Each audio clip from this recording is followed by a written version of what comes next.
everyone. पीछे वालों को भी गुड मॉर्निंग एवरीवन. अभी भी जितनों ने नहीं बोला उनको again good morning sir. Okay, you know मैं आप ही की एज ग्रुप का हूँ यार, और जब कोई स्पीकर सामने आता है तो हमारी एक मेंटालिटी होती है अभी पकाएगा यार, है या नहीं है. अब फायदा अब ये कुछ हो गया, but I will make sure कि तुम्हें यहाँ पे बोर नहीं करूंगा, बिकॉज एक बड़े फनी इंसिडेंट के साथ मैं स्टार्ट करता हूँ and then I come to our institute की हम बेसिकली क्या करते हैं.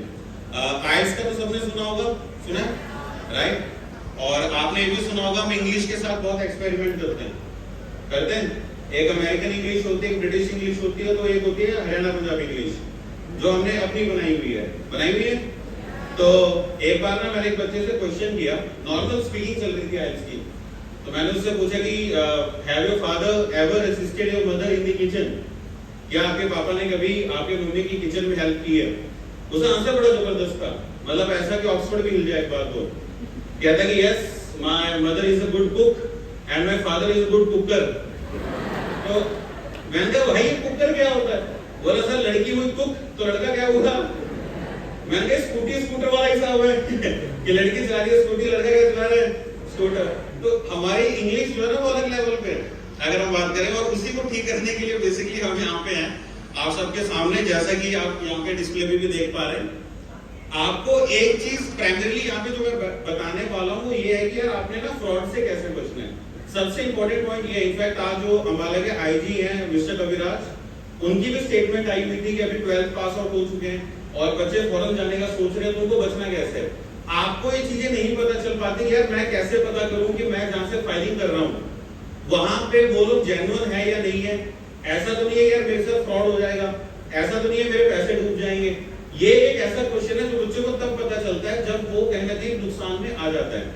बट उससे पहले यहाँ पे कुछ चीजें मैं आपको बताता हूँ जो आपने इंटरेस्ट क्रिएट करेंगी कि हमें फॉरेन क्यों जाना चाहिए. एक्चुअली में ना हम फॉरेन को बड़ी खराब नजरों से देखते हैं. हमें लगता है कि फॉरेन जाना ओनली फॉर पैसा, बट ऐसा नहीं है.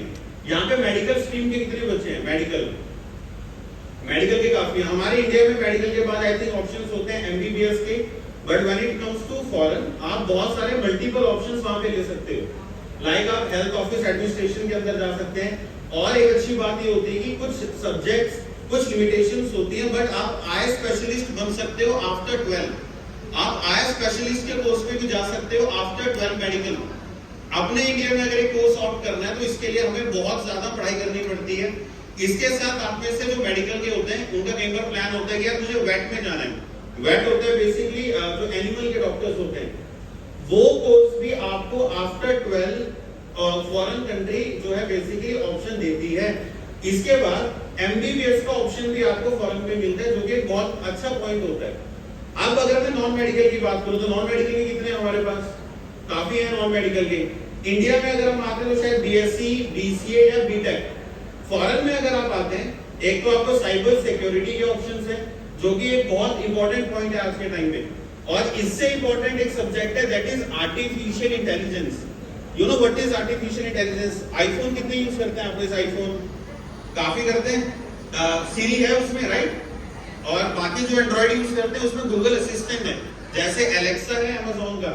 सेम वे में आर्टिफिशियल इंटेलिजेंस के अंदर आपको ऑप्शंस मिलते हैं, साइबर सिक्योरिटी के अंदर ऑप्शंस मिलते हैं. और एक सबसे इंपॉर्टेंट पॉइंट क्या है, आप अगर देखो दैट इज एविएशन पार्ट. आप में से बहुत शायद ऐसे होंगे जो ये चाहते होंगे कि मैं एविएशन में अपना करियर बनाऊं. मतलब अगर प्लेन टेक ऑफ हो रहा है, प्लेन टेक ऑफ होने से पहले आपने देखा होगा टेक्निकल इंस्पेक्शन की जाती है. वो टेक्निकल इंस्पेक्शन कौन करता है? वो करता है फ्लाइट इंस्ट्रक्टर या जो बाहर नॉन टेक्निकल टीम के बंदे होते हैं, टेक्निकल टीम के सॉरी. आप इतने कोर्सेज को वहां पे ऑप्ट कर सकते हो जो कि आपको बहुत बेनिफिट देते हैं to make your career in a right direction. Along side data science है जो कि बहुत अच्छा स्कोप है आज के टाइम पे. हमारे यहाँ एक्चुअली में प्रॉब्लम पता है क्या है, हम ना बहुत लिमिटेड है. अब एक छोटा सा एग्जांपल देता हूं मैं यहाँ पे. दो वर्ड्स होते हैं, एक होता है एजुकेटेड और एक होता है लिटरेट. सुने आप सबने दो वर्ड सुने? एक होता है एजुकेटेड और दूसरा क्या होता है? लिटरेट. पहले हम लोगों को क्या बोलते थे? Illiterate, right? इलिटरेट बोला जाता था ना कि यार अपने इंडिया में इलिटरेसी रेट बहुत ज्यादा है. लेकिन आज के टाइम पे अगर कोई आदमी सही से बिहेव नहीं करता तो हम उसे क्या बोलते हैं? अनएजुकेटेड. हम कभी भी इलिटरेट नहीं बोलते. हम क्या वर्ड यूज करते हैं? अनएजुकेटेड, क्योंकि डिग्री सबके पास है बट नॉलेज की कमी होती है, उन्हें नहीं पता होता कि यार क्या बोलना है, कैसे बोलना और कब बोलना है। ये एक बहुत इंपॉर्टेंट पॉइंट होता है जो कि आप में से हर एक बच्चे को पता होना चाहिए। इसीलिए हम अपने इंस्टीट्यूट के अंदर we not only create leaders but we also focus कि आप मैक्सिमम से मैक्सिमम एक अच्छा इंसान बन सके, और ये हम हमेशा पास से करते आए हैं। बहुत चीजों का एग्जाम्पल भी हम देते आए हैं। आज के यूथ की एक इशू है जो अगर हम कहें वो है कि शायद पेशेंस बहुत कम है हमारे अंदर, और वो सबके साथ होगा। आई होप अभी 10 मिनट अगर 15 मिनट भी हम बैठे तो शायद हम ज्यादा देर नहीं बैठ पाएंगे, हम कहेंगे नहीं यार बाहर चलते हैं, बिकॉज हमारे पास एक पेशेंस लेवल बहुत कम हो जाता है। बट यही पेशेंस लेवल एक पॉइंट है जो आपको गलत, आप कह सकते हो कि कहीं ना कहीं गलत रास्ते पे ले जाता है और वहां से आपके पैसे डूब जाते हैं। सबसे पहला पॉइंट, अगर आपका कोई भी दोस्त फॉरेन जाने का सोच रहा है या आप फॉरेन जाने का सोच रहे हैं, सबसे पहला पॉइंट एक चीज ध्यान रखना कि जिस भी कॉलेज यूनिवर्सिटी में आप जा रहे हैं क्या उसका DLI नंबर है। आई रिपीट, इसको हम बोलते हैं DLI। ये आपको पता होना चाहिए कि क्या उस इंस्टीट्यूट का DLI नंबर है।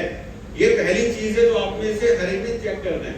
इन केस आप नहीं चेक कर पा रहे, आप अपने किसी दोस्त को बोल सकते हैं जो भी फॉरेन जा रहा है, क्या तेरा इंस्टीट्यूट DLI अप्रूव्ड है। सेकंड सबसे इंपॉर्टेंट पॉइंट फॉरेन जाने के लिए सबसे इंपॉर्टेंट है, दैट इज कभी भी जो आपकी फीस होती है, पहली बात तो फीस खाली मम्मी और पापा के अकाउंट से ही जाती है, और सेकंड पॉइंट ये है कि वो कभी भी किसी रिप्रेजेंटेटिव के अकाउंट में नहीं जाती। मान लीजिए फॉरेन में फीस भेज रहे हैं तो वो मेरे अकाउंट में नहीं आएगी, मेरा उससे कोई लेना देना नहीं है, वो डायरेक्ट कहां जाएगी, फॉरेन बैंक के अंदर, फॉरेन बैंक के पास, और वहां से वो ट्रांजैक्शन होता है कॉलेज के साथ। जब आपका ट्रांजैक्शन होता है फॉरेन कंट्री में कहीं पे भी, तो वहां पे आपको TT कॉपी आती है। TT कॉपी हम बोलते हैं रिसिप्ट।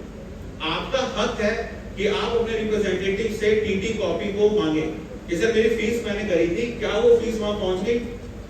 अब ये देखो बहुत इंपॉर्टेंट पॉइंट है, आप में से कुछ बंदे बात कर रहे थे, अब उन्हें रियलाइज हो रहा है कि यार मिस कर दिया लगता है कुछ। इसलिए वही चीज सभी बता रहे थे स्टार्टिंग में कि भाई फोन आता है, मूवी देख रहे हो तो डिस्टर्बेंस होती है, ध्यान दो यहाँ पे यार, बहुत इंपॉर्टेंट पॉइंट है आप सबके लिए। क्या बोला मैंने यहाँ पे, फीस कहाँ जाती है, डायरेक्ट कॉलेज और यूनिवर्सिटी के पास बैंक के थ्रू जाती है, उसमें हमारा कोई भी रोल नहीं होता। ये एक बहुत इंपॉर्टेंट पॉइंट है जो बच्चों को नहीं पता होता कि यार ये सही है नहीं है। अभी आईजी साहब की मैं स्टेटमेंट पढ़ रहा था तो आईजी साहब ने बोला है कि आपका ऑफर लेटर जेन्युइन होना चाहिए। आप नहीं पता लगा पाएंगे ऑफर लेटर जेन्युइन है या नहीं है, क्योंकि उसको पता लगाना बहुत मुश्किल होता है। बट कोई भी एक अच्छी यूनिवर्सिटी है, कोई भी एक अच्छा कॉलेज है, उसके अंदर अगर मैं कहूं प्रॉपर्ली ऑफर लेटर आने में ना थोड़ा सा टाइम लगता है। जैसा मैंने कहा ना, पेशेंस नहीं है। बच्चे सोचते हैं आज आइल्स हुई है, कल ऑफर आ जाए, परसों मैं फीस भर दूं, फ्राइडे तक मेरा वीजा आ जाए और सैटरडे को मैं कनाडा पहुंच जाऊं। ऐसा नहीं होता my dear. Good things take time. अच्छी चीजों को टाइम लगता है, इंतजार नहीं करता कोई आज के टाइम पे, और ये एक बहुत बड़ा रीजन है कि आपका बहुत बड़ा नुकसान हो जाता है। देन थर्ड, ओनली फॉरेन जाना मोटिव नहीं होता, फॉरेन में कोर्स कौन सा लेना है मैंने वो मैटर करता है।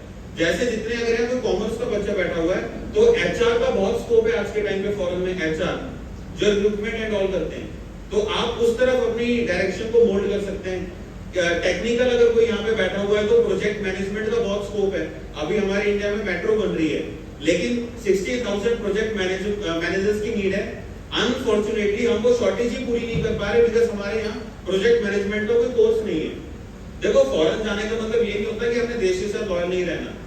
मेरे बहुत स्टूडेंट्स हैं जो फॉरेन से भी इंडिया के बहुत कुछ करते हैं, बिकॉज आपका कोर्स और करियर मैटर करता है कि आप अपनी लाइफ कहाँ बना रहे हैं।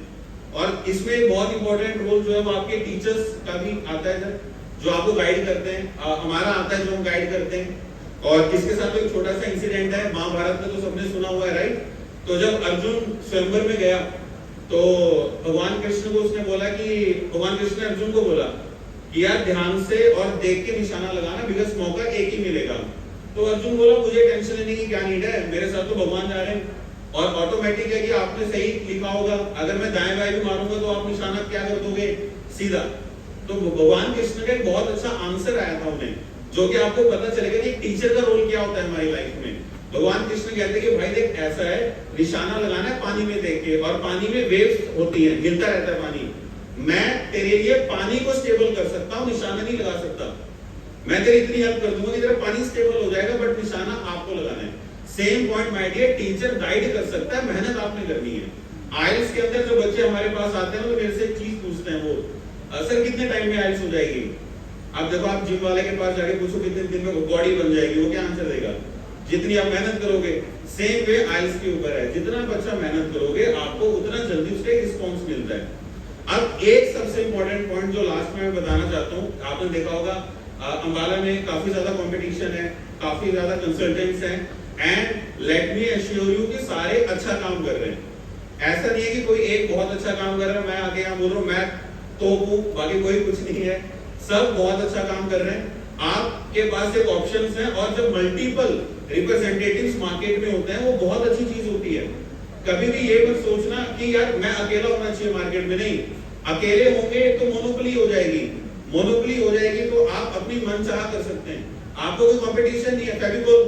फेविकोल अगर कल 100 रुपए का भी हो जाए ना, हमें खरीदना पड़ेगा, क्योंकि फेविकोल का कोई कंपटीशन नहीं है मार्केट के अंदर। इसीलिए सब कॉम्पिटिटर्स का होना बहुत जरूरी होता है कि आपको ये पता चले कि यार मेरे को किस बेस्ट के पास जाना है, राइट। इसके साथ लास्ट में थोड़ा सा मैं अपने इंस्टीट्यूट के बारे में बता देता हूँ कि 2021 में हमने इसको एस्टैब्लिश किया, और अभी तक 250 प्लस बच्चों को हम सही डायरेक्शंस दिखा चुके हैं। फॉरेन में वो सेटल्ड हैं, वेल सेटल्ड हैं, प्रॉपर उनकी हेल्प करते हैं, प्रॉपर उनकी गाइड करते हैं, उनको गाइडेंस होती है। लास्ट तक आईएलटीएस पीटी को हम बहुत अच्छे लेवल पे कराते हैं। इनफैक्ट मेरे को कुछ बच्चे मिले थे आप में से जिनके भाई बहन हमारे पास से पास आउट हैं और फॉरेन में गए हुए हैं। तो ये एक लास्ट इंस्ट्रक्शन जो मैं आप सबको देना चाहता हूँ, दैट इज कि प्लीज पेशेंस रखें, जल्दबाजी में कोई भी एक्शन ना लें। आप किसी से भी अपना वीजा लगवाते हैं, एक बार सब जगह ढूंढ लो और ये चेक कर लो कि मेरे को किसके पास जाना है। और जो सबसे इंपॉर्टेंट इंस्ट्रक्शन है, आप अकेले ये फैसला मत लें, अपने पेरेंट्स को अपने साथ लेके जाएं। ये एक बहुत इंपॉर्टेंट पॉइंट है मैडम, आप अकेले चले जाते हैं, अकेले नहीं जाना है, आपने अपने पेरेंट्स को साथ लेके जाना है, बिकॉज उनको इंसान की परख होती है कि कौन बंदा कैसा काम कर रहा है और कैसा नहीं कर रहा है, और वो सामने बातचीत करके इस चीज को बहुत इजीली डिकोड कर सकते हैं। सो आई होप कि मेरा ये सेशन आपको 8% इंफॉर्मेटिव लगा होगा। आप सबसे मैं रिक्वेस्ट करूंगा कि अगर आपको फॉरेन जाने की कोई भी क्वेरी है, कुछ भी हम यहीं पे हैं अभी, आप मिल सकते हैं, आप हमारे ऑफिस में भी विजिट कर सकते हैं, और आई विल मेक श्योर कि आपको अच्छी डायरेक्शन दिखाई जाए। And all the best, believe in yourself, अपने पे भरोसा रखो, you are more stronger than you think. आप लाइफ में बहुत कुछ अचीव कर सकते हैं, और अपनी एम को, अपने फोकस को डाइवर्ट मत होने देना। Thank you very much.